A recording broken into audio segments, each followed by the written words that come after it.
बुधवार दिन भंज कलामंडपठारे ओडिशा छतु उत्पादनकारी महासंघर त्रयोदशतम अधिवेशन भुवनेश्वर स्थित भंज कलामंडपठारे अनुष्ठित हो जायछि। एही अधिवेशन को ओयूटीर कुलपति डॉक्टर प्रभात कुमार राउल उद्घाटन करथिले।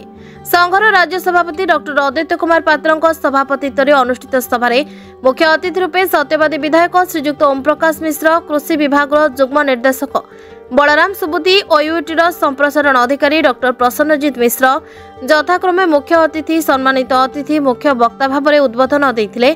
छतु चाष पई उन्नत मानर बिक्री व्यवस्था और संरक्षण पई उन्नत मानर करबा पई छतु उद्योगर सहायता आवश्यक। गर्वर विषय, छतु उत्पादन रे ओडिशा प्रथम राज्य एवं पाळ छतु उत्पादन रे एकमात्र राज्य होइतिबारु वक्ता माने छतु उद्योगी मानकु स्वागत जणाइथिले। छतु चाषींकर विभिन्न समस्या विशेष करी उन्नत विक्रय पई पार्लर माध्यम रे विक्रय व्यवस्था, छतुर तालीम पई अर्ध कंपोस्ट शिक्षा पई व्यक्ति गस्त, छतु चाष को कृषि मान्यता, छतु मंजी यूनिट को रिहाती दर रे गहम जोगाण, महासंघ को सरकारी योजना रे सामिल करबा, महासंघ को भुवनेश्वर रे एक जगह प्रदान करबा आदि दाबी संघर सभापति तांको वक्तव्य रे कहिथिले। वैश्विक अधिवेशन रे संप्रसारण अध्यक्ष डॉक्टर प्रसन्नजीत मिश्र, डॉक्टर विक्रम केसरी पाणी, डॉक्टर निहारंजन साहू, डॉक्टर सुमिता आचार्य, डॉक्टर बर्णाली मजुमदार सह अन्य कृषि वैज्ञानिक माने जोग दैथिले। सांगठनिक सभारे संतोष मिश्र, अजय पृष्टि, प्रकाश दास, त्रिनाथ गुरु, संजय स्वाई, सस्मिता पलाई, शारदा राय, गोविंद राउत, देवदत्त स्वाई, मुमताज अली, रंजन बेहरा सहित लहण बस्तिया अंशग्रहण करथिले। राज्यर 18टी जिलार 500 रु ऊर्ध्व छतु उद्योगी जोग दैथिले। शेषरे सुरेश चंद्र साहू धन्यवाद देवा परे सभा सांग होइतिला। बिक्री होउछि ता व्यतीत पड़ोशी राज्य मानकर मध्य बिक्री होउछि एवं छतु खाइबा भी लोकंकर खूब अभ्यास अन्य राज्य तुलना बढ़ी। हमर भारतीय हिसाब अनुसार, भारत हिसाब अनुसार जन पिछा वर्ष को 40 ग्राम खाउथिला बेले आमे प्राय जन पिछा वर्ष को अंततः 700-800 ग्राम खाऊ। द्वितीय आमर चाषी मैंने विशेष भाव में गरीब चाषी मैंने, साधारण चाषी मैंने, अन्य राज्य में धनी चाषी मैंने छतु कर गोदाम छतु कर आमर गरीब चाषी मैंने छतु चाष कर जहाँफल बेकारी व दारिद्र्य माने राहत करने सहित से आर्थिक सच्छलता अवलंबन कर निजर समयटा ठीक भाव में उपयोग करपरी देखा परिवार समस्त सभ्य ए कार्यक्रम में सामिल होती जहाँफल परिवार भितर जो आलस्यता थी दूर होमर छतु प्रकल्प छतु गोटे प्रोटीन युक्त खाद्य माल न्यूट्रिशन जहाँ कहते पुष्टिहीनता दूरीकरण में साहय छड़ा जो नड़ाटा नष्ट होता नड़ाटा उपयोग हो धान चाषी धान सहित नड़ा बिक्री कर जीविका पाँच 1988 मसीह छतु चाष जो आम आरंभ करूँ धान नड़ा बिड़ा है तेणु से अनुसार आप करूँ विशेषकर मार्केटिंग आ संरक्षण मान कोल्ड चेन ये सब किसी साहाय्य करेंगे ए दिगरे आम सरकार को दाबी करूँ सरकार को चाहूँ सेमी कंपोस्ट मेथड रे चाषी शिखापी थाईलैंड अंचल 20-30 जन को पठा जाऊ।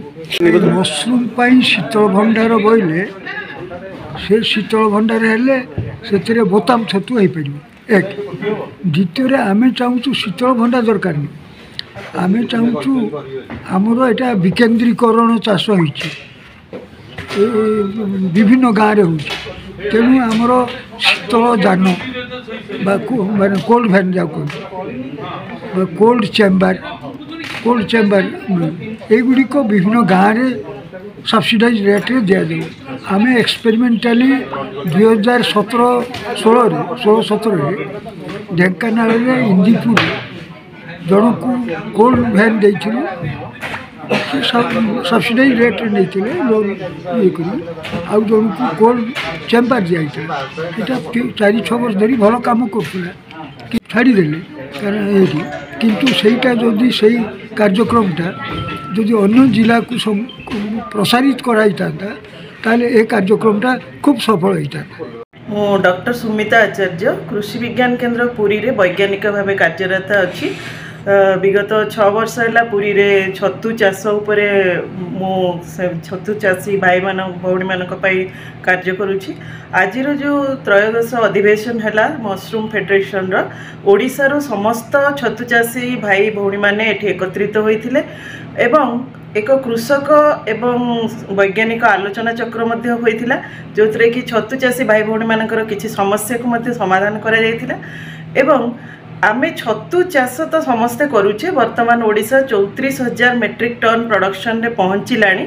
आगो को 2027 को 40,000 मेट्रिक टन रे पहुँचवार लक्ष्य रखा जाइछि। किंतु पूरा भारत वर्ष रे पाଳ छतु किपरि आमे उपलब्ध कराई परिबा ताको केमते ट्रांसपोर्टेशन करि परिबा से दिगरे आमे कोन सब पदक्षेप नेई परिबा से विषय रे विशेष आलोचना करा जायतिला।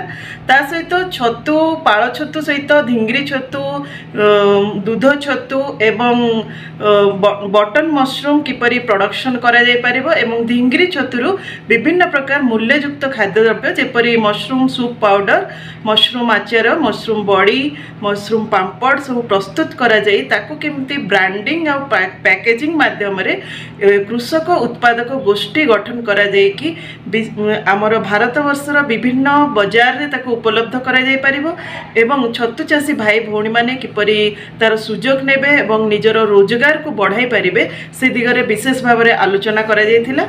एवं ए जो छतु चाषी भाई भौणी मानक भितरे भौणी माने जो माने छतु चाष रे तांकर अवदान मध्य बहुत रही। गोटे परिवार रे समस्ते छतु चाष रे समस्ते लगी थांती किए नड़ा काटे किए छतु बेड पकाए तो किए छतु तोड़े एवं पानी दिए। तेणु परिवार रो जो जीविका निर्वाह पई छतु चाष एक मुख्य भूमिका ग्रहण करिछि। ओडिशार सेतिरे अग्रणी भूमिका रही एवं छतु चाष रे भारत वर्ष रे ओडिशा प्रथम स्थान अधिकार करिछि एवं आगामी दिन रे एहाको आगको निया जिवो एवं छतु चाष रे एक स्वतंत्र परिचय सृष्टि करिवार लक्ष्य रखा जाइछि।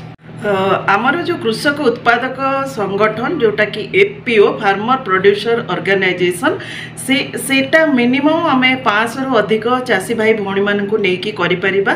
सेमानकर अंशधन सेथिरे रही थाए सेमाने निजे सेथिरे शेयर होल्डर हे थांती। तेणु सेमाने सेथिरे गोटे बिजनेस मोड रे सेमाने करि परिबे।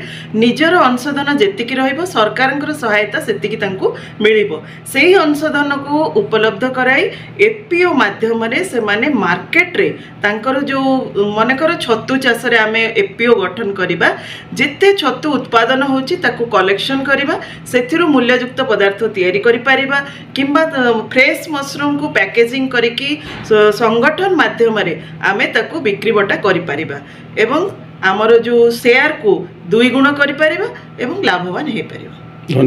मुख्यमंत्री जो दिन अभिषेक नेले ता पर दिन आम भेटिकी तापरे आमर उपमुख्यमंत्री कृषि जे दायित्व अच्छा श्रीजुक्त कनकवर्धन देव को आम दाबी देचु। आम तापर भी सेप्टेम्बर मासरे राष्ट्रपति को जाकि दाबी देचु। एबे भी आज भी दाबी उपस्थापित करुँ। आमर ए दाबी हासिल न होगा पर्यंत आम निश्चित भाव में सरकार दृष्टि आकर्षण करी चली। मुख्य दाबी है जोटा कहली जे आमर पैरेलल बा केओस विभिन्न सहर रे दिया जाऊ। Cold chain cold van cold chamber विभिन्न उत्पादन केन्द्र गाँ मानक क्लस्टर मशरूम विलेज रे दिया जाऊ। किछि चाषी को थाईलैंड पठा जाऊ सेमी कंपोस्ट मेथड शिखापी। तापर गहम सब्सिडाइज करा जाइकी सब्सिडाइज रेट रे गहम कंट्रोल दुकान आमर मंजी यूनिट मान को दि जाऊ। तापर छतुटा को इंडस्ट्री बोली नक कृषि मान्यता दि जाऊ। एमती भी न आमको खंडे फेडरेशन को गोटे जगह दि जाऊ जो आमर रास्ता उपरे जो विभिन्न अंचल आछी छतु अनलोड होची तापरे जाउची सेठी गोटे घरटे हेले जगहटा हेले छतु माने आनंद रे रखा जाई परिबो वितरण कराई परिबो। तेणु जगहटे दरकार एगुड़ी सब आमर दाबी। धन्यवाद। Bureau report now Odisha. Latest news update पाई www.nowodisha.com को लॉगिन करंतु।